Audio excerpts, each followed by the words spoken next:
Good morning everyone. Har Har Mahadev to all of you. I hope आप सभी ठीक होंगे एंड आपकी स्टडीज़ बहुत ज़्यादा अच्छी चल रही होंगी। तो चलिए स्टार्ट करते हैं आज का व्लॉग। आज ना मैंने इस बुक का सबसे लास्ट वाला जो क्वेश्चन पेपर है ना वो सोल्व किया ऐसे ही जस्ट, क्योंकि इसमें से मैं पैराग्राफ और डीआई सॉल्व करती हूँ ना, क्योंकि दूसरी बुक में तो ख़त्म हो चुके हैं। तो वो मैंने सॉल्व किया क्वेश्चन पेपर पूरा। तो मैंने देखा इतना ईजी था ना ये वाला क्वेश्चन पेपर, और जो अब वाला क्वेश्चन पेपर है ना इस बुक से तो नहीं, दूसरे मतलब टेक्स्ट बुक वगैरह से मैंने देखा जो अब वाले क्वेश्चन पेपर वो इतने टफ हैं। तो मैं सोची लेवल देखो डे बाई डे बढ़ता ही जा रहा है। ये वाला क्वेश्चन पेपर इतना ईजी है ना, तो देखो इसका पैराग्राफ आप खुद पढ़ के देखो कैसा है। बहुत इजी था पैराग्राफ भी और डीआई भी। तो मेरे मन में आया उस टाइम के जो कैंडिडेट्स थे, एस्पिरेंट्स थे, उन्होंने तो कितनी इजीली क्लियर कर लिया होगा, क्रैक कर लिया होगा ये एग्ज़ाम। पर मैं सोच रही हूँ कि उस टाइम पे सुविधाएं जो अवेलेबिलिटीज़ हैं वो भी तो कम रही होंगी ना। जैसे उनके पास सुविधाएं थी, जैसे उनके पास जो भी था, तो उस लेवल को देख के ही तो पेपर आया होगा ना। तो मतलब आज हमारे पास अवेलेबिलिटी ज़्यादा है चीज़ों की, चीज़ें हमारे पास ज़्यादा है, तभी तो लेवल इतना बढ़ रहा है एग्ज़ाम का। तो जी चलो, ये हो गया आज का पैराग्राफ एंड डीआई। इस हफ्ते मेरे को ये सारी चीज़ें कवर करनी है इंडियन लॉजिकल रीजनिंग में। ये इंपॉर्टेंट है और पेपर में आने के हाई चांसेस है, जिसमें है square of opposition, arguments, inductive deductive दोनों टाइप की अच्छे से करके जानी है। और कन्फ्यूज भी बहुत होते हैं और इंपॉर्टेंट भी बहुत है, इंटरेस्टिंग भी बहुत है।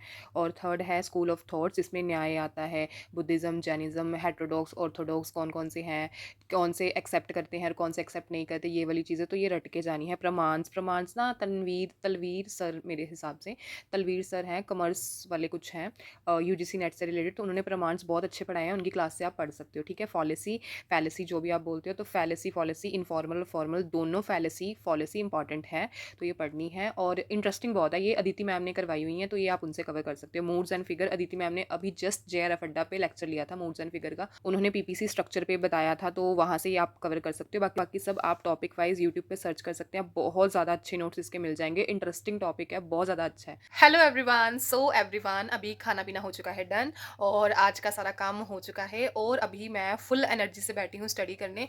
और आज मेरे को ऐसी फीलिंग आ रही है, मंगलवार है आज, ट्यूसडे है, मुझे ऐसी फीलिंग आ रही है कि मैंने कितने दिन हो गए स्टडीज़ की ही नहीं है।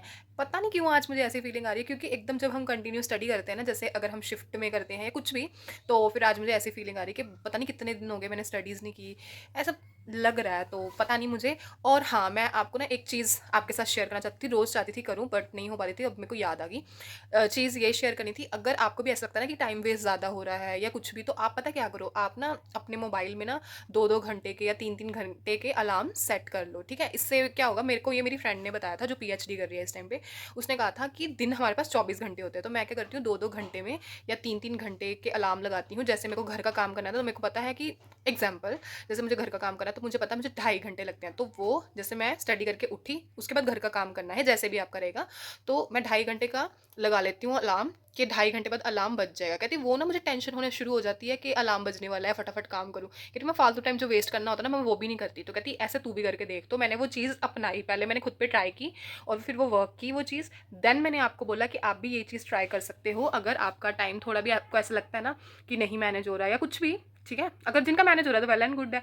तो आप ऐसा कर सकते हो कि ऐसे अलार्म में थोड़ा अपने आप को सेट कर सकते हो, जैसे कि आधे घंटे का अलार्म लगा लिया, अगर सोना है तो 1.5 घंटे का अलार्म लगा लिया, तो ऐसे सब चीज़ें आप कर सकते हो। और मैं अभी बहुत ज़्यादा इस चीज़ पे काम कर रही हूँ कि सुबह जल्दी उठूँ, सो दैट मैं दोपहर में 1.5 घंटा सो सकूँ। क्योंकि अभी क्या होता है ना कि काम वाम जब घर का करो ना, जब दोपहर का खाना खा लो तो इतनी घमासान नींद आती है ना, इतनी जोर की नींद आती है, तो वो नींद की ज़रूरत होती है, क्योंकि सारा काम करना होता है तो थक जाता है इंसान। तो मेंटली भी फिजिकली भी थकने के बाद तो अच्छी नींद चाहिए होती है। और मेरा यहाँ से फेस बहुत ज़्यादा मोटा मोटा लग रहा है, इतना वैसे मेरा फेस थोड़ा हैवी है, हेल्दी सा है, चबी फेस है, बट वैसे मैं स्लिम फिट हूँ। तो फेस पे मत जाना कि हट्टी गट्टी इतनी हूँ, ऐसा कुछ नहीं है, स्लिम हूँ मैं।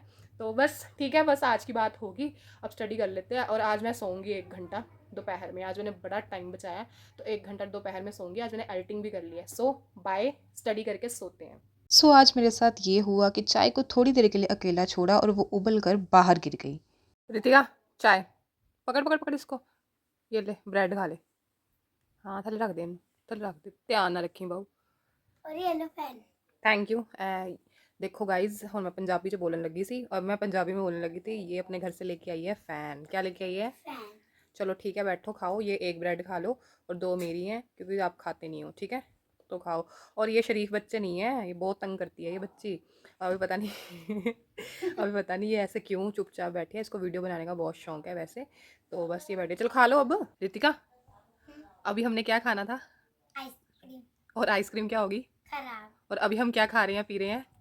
चाय। चाय। और चाय में क्या ज़्यादा हो गया था? मिल्क। मिल्क। और चाय कैसी हो गई थी? गोरी। वाइट वाइट गोरी गोरी white white. White.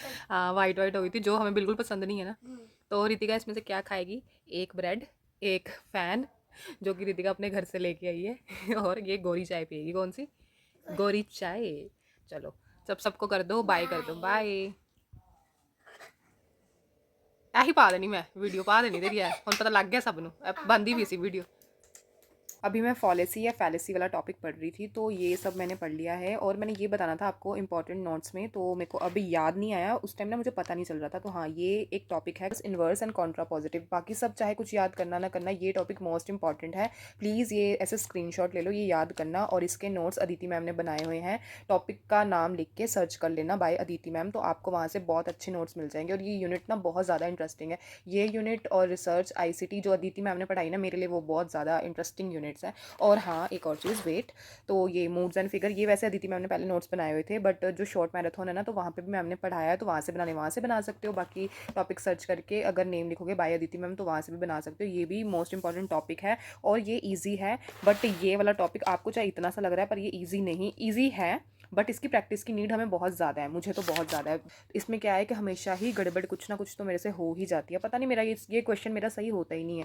By the way, ये पीपीसी स्ट्रक्चर, जैसे इसके रूल्स एंड रेगुलेशंस लिखे हुए हैं, कैसे पीपीसी स्ट्रक्चर फॉर्म होता है, कैसे नहीं होता, तो कैसे फॉलिसी विच मीन्स गलत, गलत क्या है, फॉल्स क्या चीज़ है। और ये देखो, ये आ गई दूसरी पॉलिसीज़, आप देख सकते हो, इनफॉर्मल फैलेसीज़।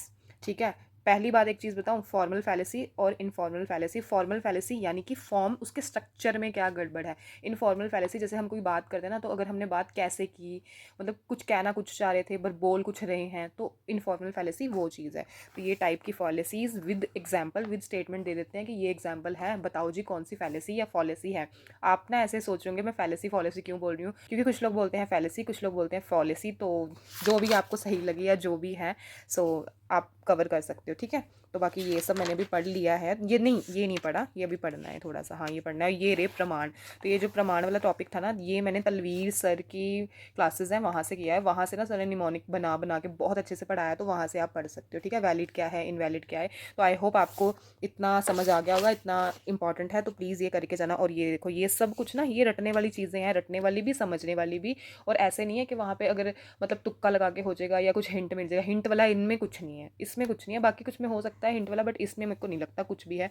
जैसे ये देखो, न्याय फिलोसफी, तो ये ऐसे इसका निमोनिक बनाया, जैसे निमोनिक बनाया PHUUN, फून का कॉन्सेप्ट बनाया, प्रतिजना, हेतु, उदाहरण, उपान्याय, निगमन। ठीक है, तो ये मेरे को हिंदी में भी नाम आते हैं अच्छे से, और इंग्लिश में तो मेरे को आते ही आते हैं, तो ये मेरे को रटा हुआ है इस टाइम पे। तो थोड़ी बहुत निमोनिक से अपना काम इसमें चल जाएगा, बाकी पढ़ना है। ये बहुत ज़्यादा इंटरेस्टिंग यूनिट है, तो प्लीज़ गाइज आप भी पढ़ सकते हैं। मोस्ट ऑफ द टाइम हमारे मन में या आपके मन में हमेशा एक थॉट इधर से उधर होता रहता है कि हमें जज कौन कर रहा है, हम ऐसा करेंगे तो वो ऐसा बोलेगा, या फिर कोई ऐसा पर्सन है जो कहेगा तुम ये नहीं कर सकते, तुम ऐसे हो, या वो ये बोलेगा वो बोलेगा, एंड सो मैनी थिंग्स। तो पहले मैंने सोचा कि ये कौन से लोग हैं जो हमारी ज़िंदगी में इतना इंटरफेयर करते हैं, इतने वेले हैं कि उनको बस हमारी ज़िंदगी से लेना देना है। फिर मैं सोचती हूँ ऐसा कोई बंदा नहीं है, ये हमारे थॉट्स ही हैं, ऐसे हैं कि हमें लगता है कि वो हमें जज कर रहा है। जज तो वो करेगा, बातें तो वो बोलेगा, वो आज नहीं कल नहीं हमेशा ही बोलता रहेगा। पर हमें क्या करना है, हमें उसकी बातों को हमेशा इग्नोर करना है। जितना इग्नोर करना लाइफ में सीखोगे ना, जितना हम ये सोचना छोड़ेंगे कि वो बंदा हमें जज कर रहा है, उतना ही हम आगे बढ़ सकते हैं। And one thing more guys, कि इनफॉर्मल फैलेसी के नेम जो है ना, अलग अलग भी आते हैं। जैसे कि ये मैंने लिखा होगा, मेरे को पढ़ना भी नहीं आ रहा, पैटिटो प्रिंसिपी, तो ऐसे सब नेम आते हैं।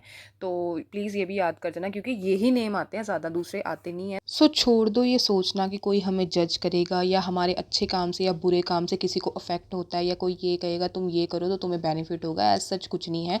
दुनिया बहुत तेज़ है, चालाक है। अपने काम पे फोकस करो, अपने आप पे फोकस करो, हो सके तो एक अच्छा इंसान बनो, लोगों की हेल्प करो। बट ये हमेशा एक्सपेक्ट करना छोड़ दो कि कोई आके तुम्हें गाइड करेगा कि तुम्हें ये करना है और तुम्हें नहीं ये करना।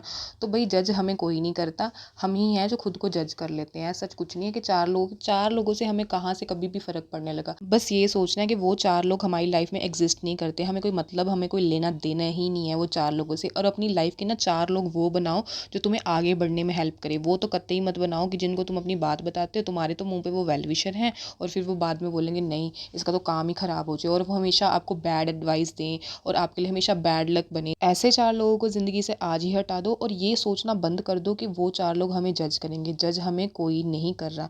इसीलिए शायद आज मैंने टाइटल लिखा है कि हमें जज कौन कर रहा है या कौन है जो हमें वो जज करता है। कोई हमें जज नहीं करता। किसी को देखो हमारे अच्छे बुरे से कोई भी फ़र्क नहीं पड़ता। सिर्फ़ हमारे पेरेंट्स हैं, हमारे बहन-भाई हैं जिनको फ़र्क पड़ता है कुछ ना कुछ, और हमें बस इन्हीं पॉज़िटिव लोगों के साथ रह के टाइम स्पेंड करना है, इन्हीं से अपने सुख-दुख बाँटने हैं और हमें कुछ नहीं करना। एक तो आगे ही सर पे स्यापा इतना बर्डन पड़ा रहता है कि प्रिपरेशन करनी है, टाइम कहीं इधर वेस्ट ना हो जाए, उधर वेस्ट ना हो जाए, और आपको ये सोचना ही क्यों है कि वो 4 लोग आपको जज कर रहे हैं?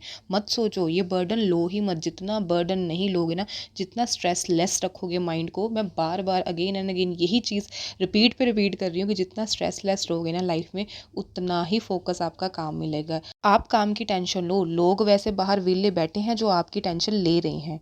अभी मैंने ज्योग्राफी का वाटर इन द एटमॉस्फेयर ये वाला चैप्टर, जिसमें इंपॉर्टेंट है due, Frost, fog and mist, ये कैसे बनते हैं और इनमें टेम्परेचर कैसे होता है, एयर का क्या रोल है, ये आता है, ऐसे आता है। और क्लाउड्स की जो टाइप्स हैं वो सारी इंपॉर्टेंट है। प्रेसिपिटेशन में क्या आता है, कुछ लोगों को लगता है, कुछ लोगों को नहीं। मुझे भी यही लगता था पहले कि प्रेसिपिटेशन में तो ओनली बारिश ही आती है, नहीं, बट ऐसा कुछ नहीं है। स्लीट है, रेन ड्रॉप्स हैं, ये सब हैं जो कि जो वाटर ड्रॉपलेट्स हैं वो किस टेम्परेचर पे फ्रीज होते हैं और उनके साइज़ के अकॉर्डिंग वो धरती पे कैसे गिरते हैं, वो सब प्रेसिपिटेशन के रूप में आता है। तो वो प्रेसिपिटेशन के अंदर सब आएगा।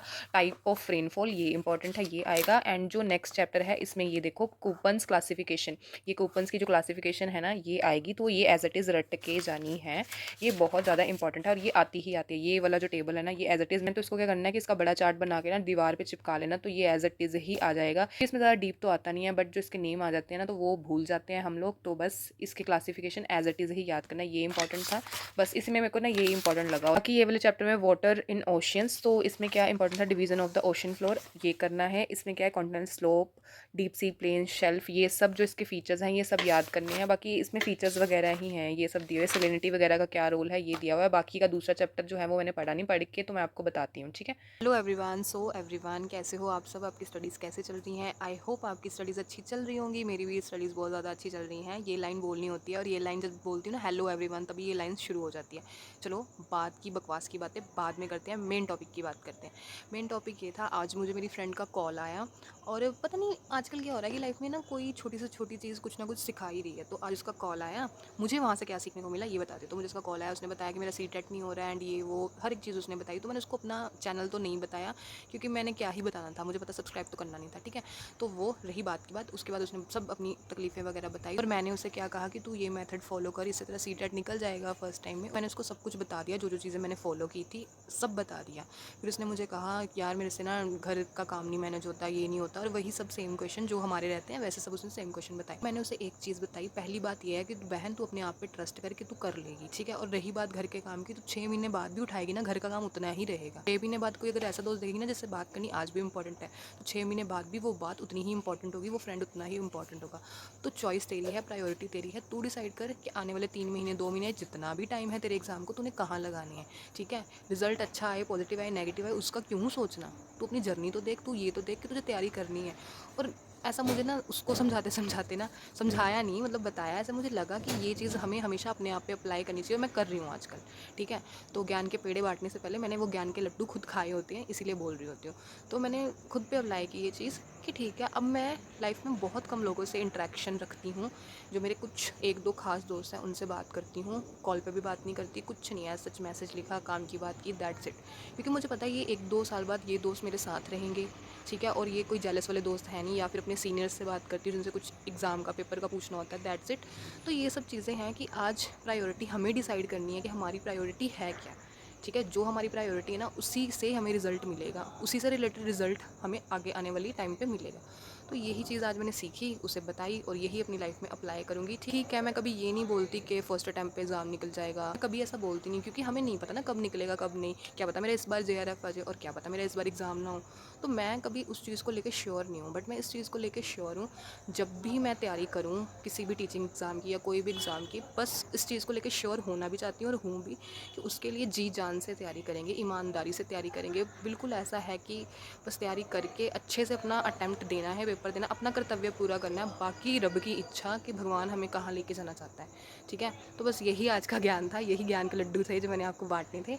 आई होप आपको थोड़ी सी भी बात अच्छी लगी होगी, एंड चैनल को कर देना like, comment, share and subscribe video अच्छी लगे तो। और चलो ठीक है, फिर सोते हैं। Bye, take care, good night guys, bye.